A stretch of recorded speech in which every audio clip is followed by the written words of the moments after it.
kan modelnya masih model pouch ya, model pouch. Ini banyak disukai nih sama konsumen. Bangkrut atau collab itu bagi orang usaha itu wajib, karena ketika kita diberi kebangkrutan atau ujian semacam itu, kita bisa belajar.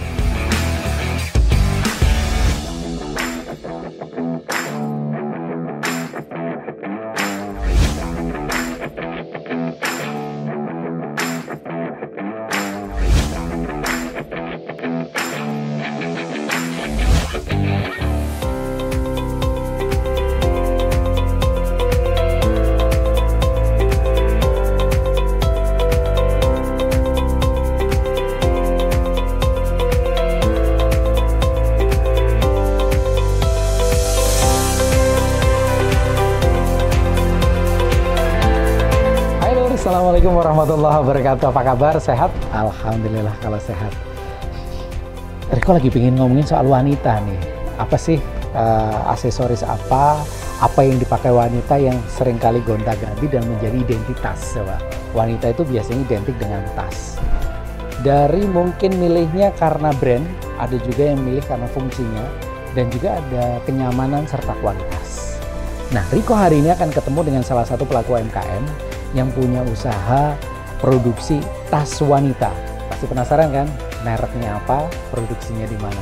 Yang jelas ini di Kabupaten Pemalang. Jadi tonton sampai selesai karena banyak sekali daging obrolan yang bakal kita ungkapkan di UMKM Sentral Harta kali ini. Terima kasih untuk BPR Sentral Harta yang sudah support Riko buat jalan-jalan dan ketemu dengan pelaku UMKM yang satu ini di Kabupaten Pemalang dengan produksi tas wanita. Kita langsung jawab.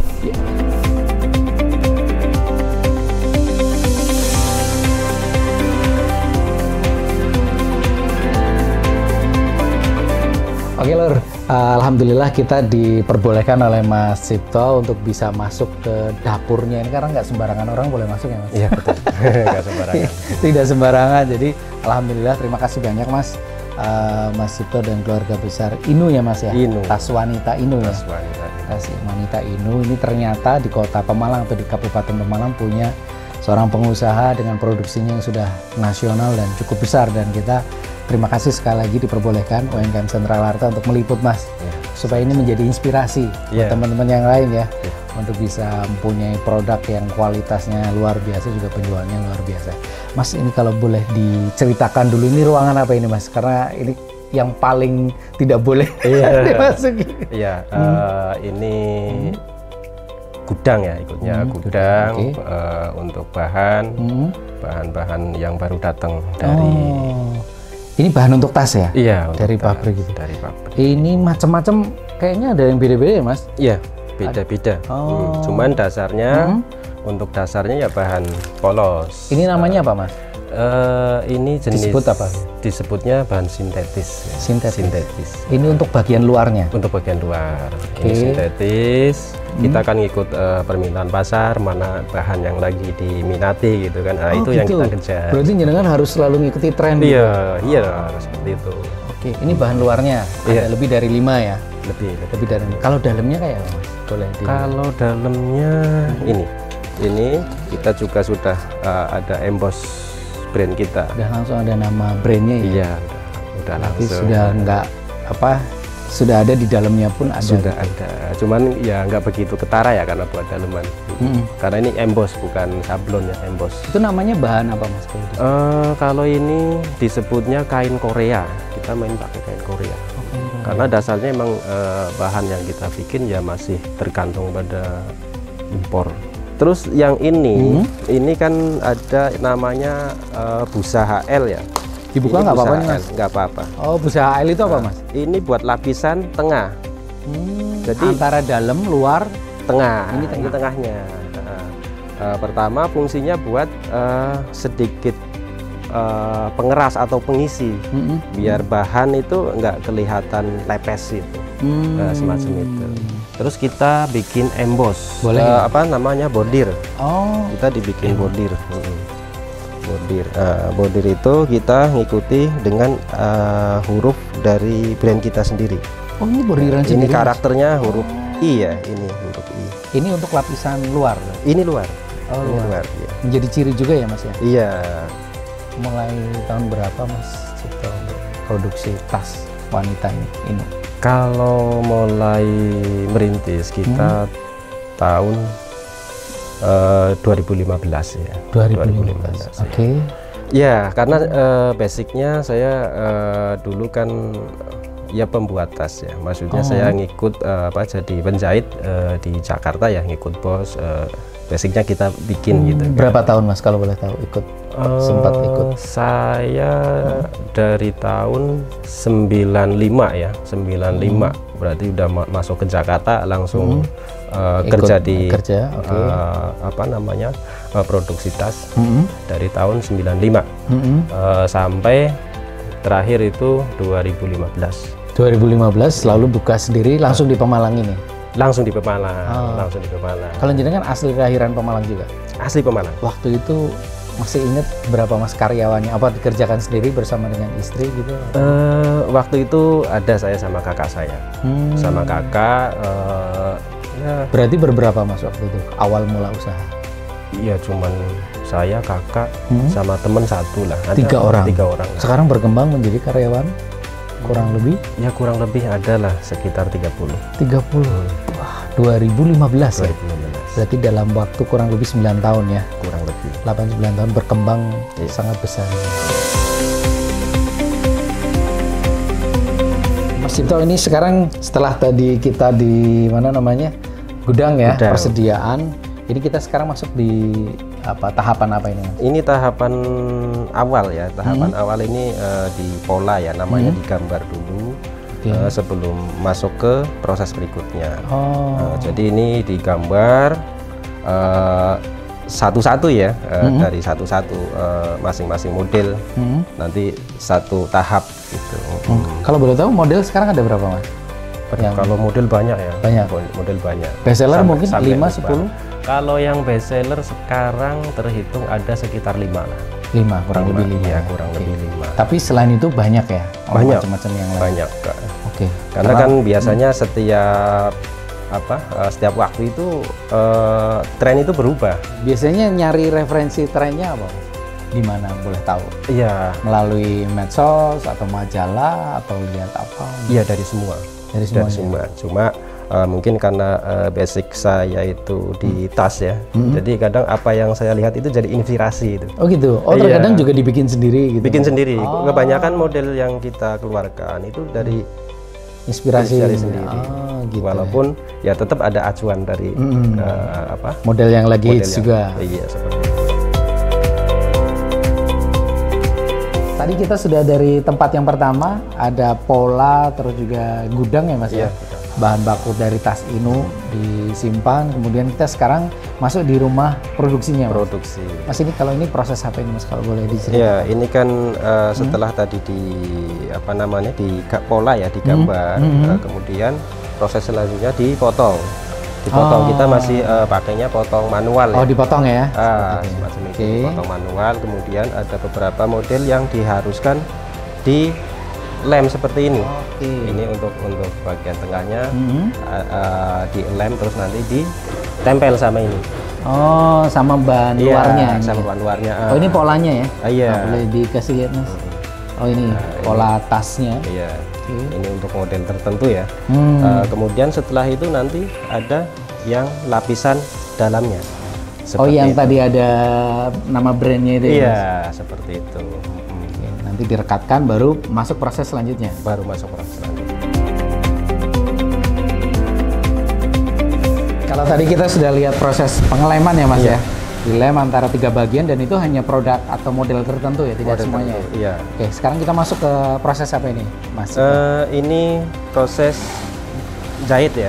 Oh, jahit. Oke. Ini dijahit. Ini untuk model yang berbeda ya dari tadi ya. Ya, yang sudah ditunjukkan ya, model Iya. yang berbeda. Oke. Berbeda. Ini seperti ini.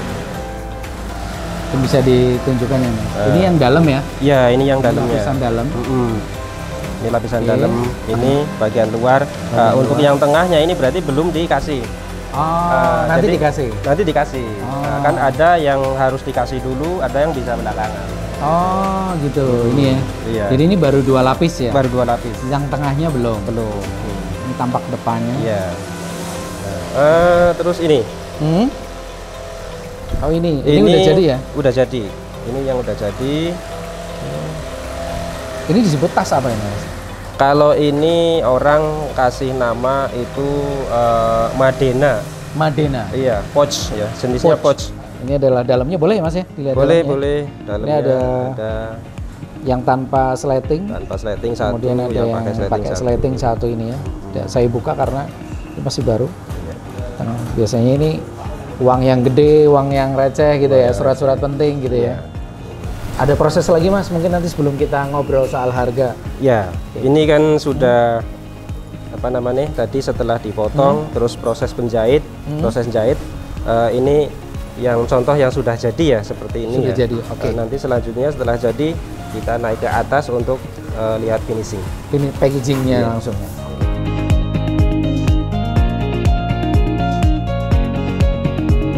Mas, boleh dijelasin nih produknya ada apa aja, Mas? Ini yang lagi dikerjakan saat ini. Ya, ini kan seperti yang tadi saya jelaskan, ada beberapa macam model ya. Beberapa macam model, terus masing-masing model itu juga punya nama ya. Ini kan modelnya masih model pouch ya. Model pouch. Ini banyak disukai nih sama konsumen. Sama konsumen. Iya. Ini dinamain Danisa. Ini satu model sama. Yang beda ini namanya Kirana. Kirana. Iya, ini judul lagu nih. Iya, Kirana. Ini nanti Kirana ada Jamah Aku ya. ada tali panjang. Kemudian ini beda lagi ya.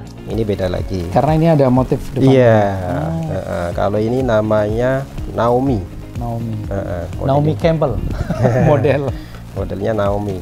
Ini masih pouch juga. Oh, pouch masih ya. pouch juga.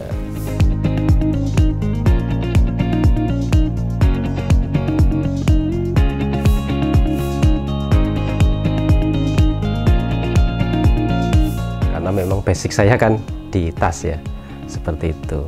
Kemudian yang mendorong saya untuk usaha itu berawal dari keinginan atau rasa kejenuhan saya hidup di perantauan. Kita itu merantau itu enggak akan selamanya. Jadi kepingin ada penghasilan atau ada pemasukan pekerjaan di kampung seperti itu. Ya, alhamdulillah dengan berjalannya waktu usaha bisa berkembang, tapi tentu saja prosesnya ya lumayan. Tapi intinya gini, saya juga pernah merasa kalau istilah orang usaha itu collab ya, bangkrut itu juga pernah. Menurut saya gini, bangkrut atau collab itu bagi orang usaha itu wajib, karena ketika kita diberi kebangkrutan atau ujian semacam itu, kita bisa belajar. Kenapa kita bisa bangkrut, kenapa kita bisa collab, itu biasanya yang terjadi yaitu dari kesalahan kita sendiri atau ketidaktahuan kita dalam usaha tersebut. Dulu awalnya ketika saya baru merintis juga, kita tidak serta-merta langsung pakai brand Inu ya. Kita masih ngikut-ngikut orang bikin brand yang sembarang itu kan. Berjalan kurang lebih 1 tahun itu nggak nyaman lah, bajak ya seperti itu ya. Karena brand orang kita bikin kan ya memang itu sudah sifatnya umum sih, banyak kan seperti itu. Setelah saya merasa berjalan kemudian merasa nggak nyaman dengan brand yang sembarang itu, saya pikir kenapa nggak bikin brand sendiri aja kayak gitu kan. Kemudian saya bikin brand itu berdasarkan nama anak saya ya, yang kemudian saya bikin beda di abjadnya saja. Inu itu kan sebenarnya panggilan anak saya, hurufnya kan kita ganti, kita dibikin abjad lama ya, INOE, jadi bacanya Inu seperti itu. Itu sebenarnya nama dari panggilan nama anak saya. Inu itu yang saya maknai itu ya Indonesia Nusantara, itu seperti itu yang saya maknai sendiri. Produk kita kan mengutamakan kualitas gitu kan. Kalau brand itu waktu itu ya saya anggap udah brand nomor 2 lah. Silahkan sampean lihat kualitasnya dulu seperti apa kan, seperti itu. juga artinya bakul saya yang tengkulak ya, maksudnya yang belanja sama saya itu saya kasih garansi. Mereka pun masih ragu, ini barang laku nggak dengan brand seperti ini, itu kan. Saya kasih garansi. Yaudah gini aja, itu kalau nggak laku dikembalikan aja nggak apa-apa. Itu garansi seperti itu. Itu awalnya ya, awalnya untuk pengenalan. Ternyata begitu berjalannya waktu, kurang dari 1 tahun, itu ternyata produk kita itu banyak disukai masyarakat. Bahkan katakanlah booming waktu itu ya, booming. Jadi 2015 saya merintis, 1 tahun kemudian saya mengalami collab, berarti di 2016 ya. Kemudian berusaha untuk bangun, kemudian di tahun 2017-nya itu, di tahun ketiganya itu sudah mulai ada perkembangan. Lah mulai boomnya itu ya di tahun 2018. Hikmahnya bahwa brand lokal itu bisa bersaing. Untuk pemasaran itu kita ada tim ya. Sistem pembagian keuntungan itu kita ada namanya distributor, kemudian agen, kemudian yang ketiga itu reseller ya, seller ya. Untuk produk ini kita kasih harga itu 35.000 satu piece 35.000 untuk produk semacam ini 35.000 itu harga ecer ya, harga satuan. Kemudian untuk reseller itu ada diskon 20%, minimal 6 piece nanti dapat harga reseller, dapat diskon 20%. Naik lagi itu ada namanya agen atau subagen, itu biasanya minim pengambilan itu dari angka 100 piece, potongan atau diskonnya itu 30%. Untuk distributor sendiri itu mendapatkan potongan 40%. Nah, sedangkan untuk harga sendiri itu lain model, itu lain harga ya, beda-beda ya, dari 30 sampai 80. Kalau pemasaran kita masih meliputi wilayah Pemalang, kemudian Tegal, Batang ada, kemudian ada juga Wonosobo. Ya, bisa menghubungi via HP 0877 1909 6117. Oke Lur, nggak kerasa kita ngobrol-ngobrol dan lihat proses produksi sampai dengan rahasia suksesnya tas wanita Inu ini cukup lama nih Mas. Tapi terima kasih banyak. Saya kira dari obrolan saya dan Mas Cipto ini tentang bagaimana awal mula ya Mas tas Inu, kemudian sekarang berkembang menjadi besar. Ya ini sangat banyak yang bisa kita petik. Kerja keras, ulet, ya pantang menyerah, ya gitu Mas. Apalagi Mas, jujur, intinya jujur. Jujur juga, ini menjadi sangat penting ya. Intinya jujur. Semua intinya jujur. Jujur ya. Dan tampaknya Mas Cipto dan keluarga besar Inu ini juga ingin melibatkan banyak orang ya Mas, baik itu bekerja, distributor, makanya tidak jual direct selling ya, tidak jual langsung, tapi Mas Inu mengembangkan ekosistem dengan distributor, dengan agen, dengan reseller, karena biar semuanya dapat rezeki. Iya, semuanya bisa dapat. Alhamdulillah, jadi dapat berkahnya juga ya. Amin. Terima kasih banyak buat informasinya, ilmunya ini luar biasa. Semoga ini menjadi masukan ilmu dan inspirasi ya Mas ya. Buat yang lain yang nonton di UMKM Sentral Harta, sekali lagi tadi pesannya Mas Inu terakhir adalah jujur. Saya Riko, kita akan ketemu lagi di konten berikutnya dengan pelaku UMKM yang luar biasa lainnya. Anda yang berminat untuk bergabung silahkan, nanti bisa kontak kami datang, dan untuk pembuatan video ini kami tidak memungut biaya sepeser pun. Terima kasih untuk BPR Sentral Harta yang sudah support Riko buat jalan-jalan dan ketemu dengan pelaku UMKM yang luar biasa. Ketemu lagi di konten berikutnya. Saya Riko, Assalamualaikum warahmatullahi wabarakatuh.